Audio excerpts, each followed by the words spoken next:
My name is David, and this is Bridging the Gap Newsroom. We've been around for a little over a year now, and we try to bring truth to the community. Most of it's the west side of Wycomico County, where I'm from, and some of it's just all of Wycomico. But we want to keep it real with people and make sure that people get the true that they may not get other ways.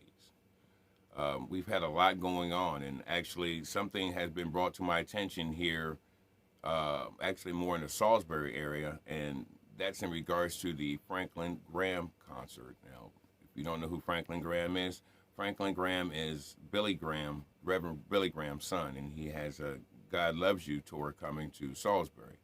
Well, not everybody is okay with that.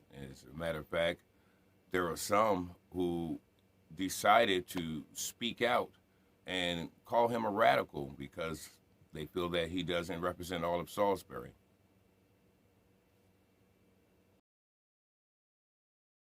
I first want to thank everyone who came here tonight. I appreciate you taking the time out of your evening, and I just want to let you know that here at the council, we have absolutely heard you, and I'm looking forward to having some further discussions with the rest of my council members.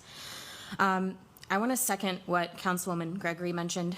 I also was very concerned with some of the things we learned over the weekend in regards to that concert that's going on.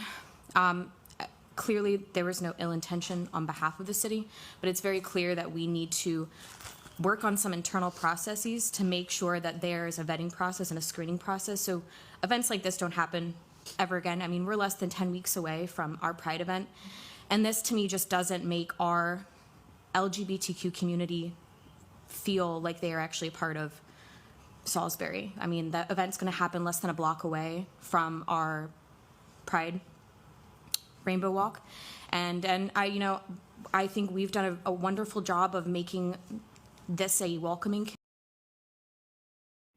Me personally, I don't see him as being a radical. I mean, actually, I see him as somebody spreading God's love, and to God be the glory. That's something I like to do. Also, actually, that is my passion. And one thing I can tell you is God is love. And love casted out all fear. So we must stand bold when we are having these times of worship. I mean, again, it's a time of spreading love. God is love, not hate, not discrimination. He came in the flesh and died for all, resurrected for all. And that's the way I see it. We also have to keep in mind right now, there's a lot going on as far as with the upcoming election. It's coming up in November. There's going to be a new mayor no matter what, whether it's the acting mayor, Jack Heath, or Jermichael Mitchell, or whoever else. Are we okay with what's already going on with who we have right now? I can tell you that the city has apologized to the LGBTQ community for allowing the Franklin Graham tour to be advertised on the city's page. Okay, you base your decision how you want on that. I know Jermichael as a younger man. He's a good young man, and he had a little bit of a accident happen on April 20th when he was, I guess, loading his gun in his apartment and accidentally shot through the floor and almost hit someone nursing their child. Again, he was on his way to the firing range, according to what I've read, and I pray the best for him there. But we have to be concerned on what's going to be the next step as we see these things happening with the city council wanting to boycott certain concerts and promote other concerts. We got to be concerned with our mayoral race. A lot of bike lanes and things we need to consider and wonder what's going to happen next to our cities. And again, for the west side of Wycomico County, it does concern you as well because most of us have to work or commute through those areas. But yeah, there's a lot of things that are out there right now, and we got to be really concerned with what's going on. We need to pray for our county. We need to pray for our representatives. We need to come out to these county council meetings. Come out to the city council meetings. These things are happening during these council meetings, and we need to be concerned. There's a lot of things at stake, as we saw with the Ward Museum, and people like Joe Lappin did a great job as he came out and spoke very well for the waterfowl area. We have to stand up. If we don't stand up, then we're going to fold. Matter of fact, let's look at that what Joe Lappin did.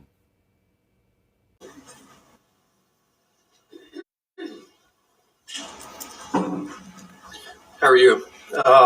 My name's Captain Joe Lappin. I'm a citizen of Wicomico County, and it's very disappointing to see what we have going on. And I have more questions than I think we have solutions. And I always come back to some things, and it comes back to my foundation. I was born here. I was raised here, and I'm going to pick on one of my friends over here, Miss Brown. Her father was my neighbor, and he was one of the first curators at the Ward Museum. And I know the work that that family put into that museum. I'm going to give them credit on that.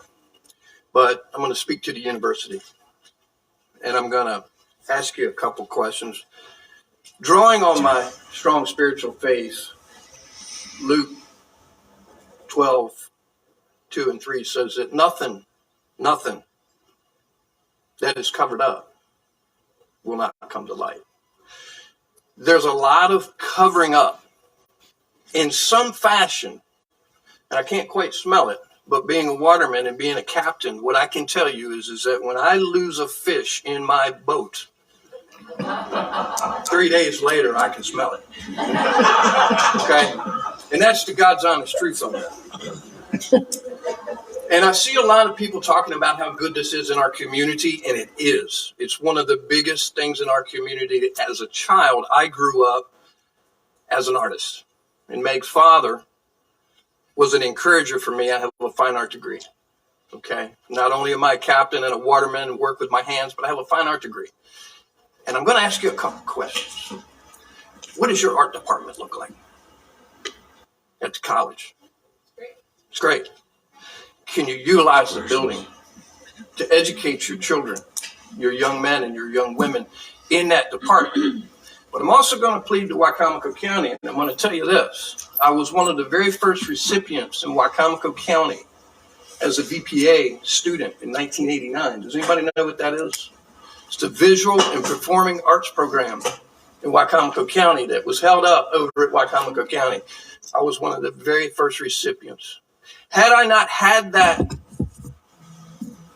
opportunity in Wicomico County, I probably would have been a person that would have been a construction guy, a bricklayer, and I'm not saying any of that is bad. What I'm saying to you is it gave me an opportunity out of an economic situation that my parents could not afford. I had a full ride scholarship for that. Okay. And what I can tell you is that I am a functioning artist at this time. I don't show my work. It's not hanging in the Ward Museum. But I do know that the VPA program suffers greatly.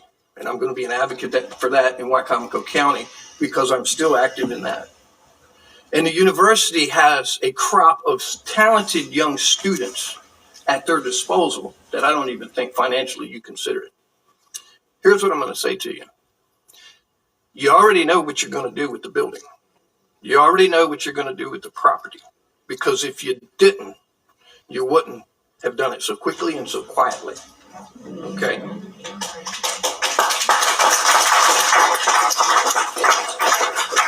As citizens and taxpayers, I'm going to say to you like this.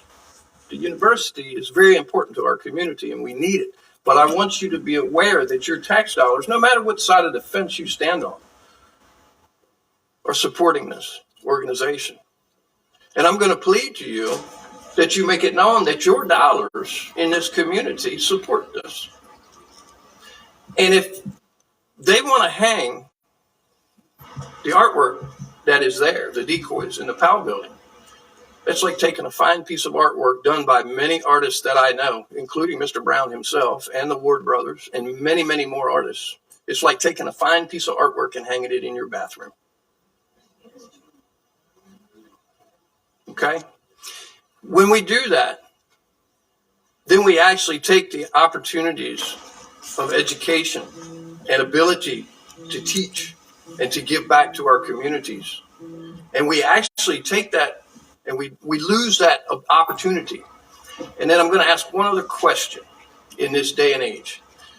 And I don't care which side of the fence you stand on, but I'm going to make this question very clear. If this were a Black History Museum, would you pull it? If this were a Gay Pride Museum, would you pull it? If this were a organization that was a Holocaust museum, would you pull it? Preach it. Okay? Thank you. Moral of the story is that this is a craft that watermen like myself and watermen like all over this country that supplied their families and subsistence lifestyles became an art form. And you're taking that away from the community. And I hold you responsible as a taxpayer. I have 2 kids that have graduated from you guys, or 1 child, I'm sorry, that have graduated with you guys, and I've got 1 that's actually looking forward. I'm thinking differently. And that's a hit. That's a hit. To Wycomico County, I would like for you guys to look up at the Board of Education and look into the BPA program. Dig deeper and support those kids. I'm a positive product of that. I'll be happy to show you my artwork privately. Thank you.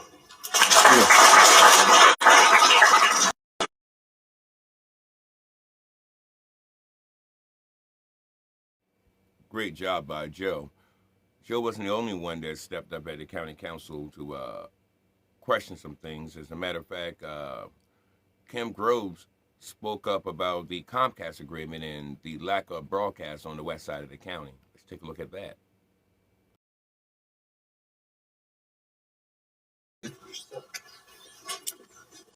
Once again, I'm Kim Groves, and I'm a Wycomico County resident, and I really hate to kill the vibe in the room, but this is the actual reason I came tonight in addition to the Ward Museum. But I came to you tonight with serious concerns regarding the lack of progress in the broadband situation in the west side of the county. While I do understand that progress does take time, the wheels do move slowly, much of the work is being paid for via grants, but it's painful to see that all the grants have been used up from for the use on the east side of the county to provide broadband to Pittsville. Now there's only hope that there will be additional grant money to come available to work on the west side of the county. The west side has very limited communication capabilities. Once you get past Pemberton Drive, your cell phone gets a little spotty. When you hit past Royal Oak, forget about it. You're living on a cell phone prayer there. You have absolutely no cell signal. Okay, no matter. Oh, I'm sorry. Siri decided she's going to show her butt. I'm so sorry. So other forms of satellite internet are unreliable due to the number of trees, storms, other factors that are not the fault of anyone who lives down there. Now, Comcast, Xfinity, whoever they're being called this week, has a contract to provide cable and internet service to the entire county. Not Salisbury, not just Fruitland, not just Delmar, not where it's convenient for them to provide services, not where people can afford to pay thousands to have the cable run, not just for developers who get this perk to build big homes in open country, but for everyone. And they need to provide this service without raising everyone's rates sky high.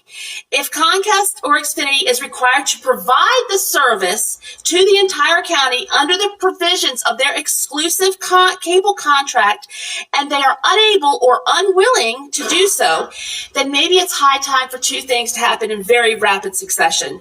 1, Comcast be held in breach and be made to provide said services. And 2, the county search for a cable provider who is willing to provide much needed services to the entire county, whether it's Pittsville, whether it's Powellville, whether it's Parsonsburg, whether it's Wetumpka, whether it's Tyaskin, Hebron, Barron Creek, wherever. Whether it's Cox, Time Warner Spectrum, Bright House Spectrum, Shentel, or some other provider, and I just named a few. It doesn't matter. What matters is that the citizens of the county get the services that the county is contractually paying for. Oh, and by the way, where can a citizen get a copy of that contract? Thank you.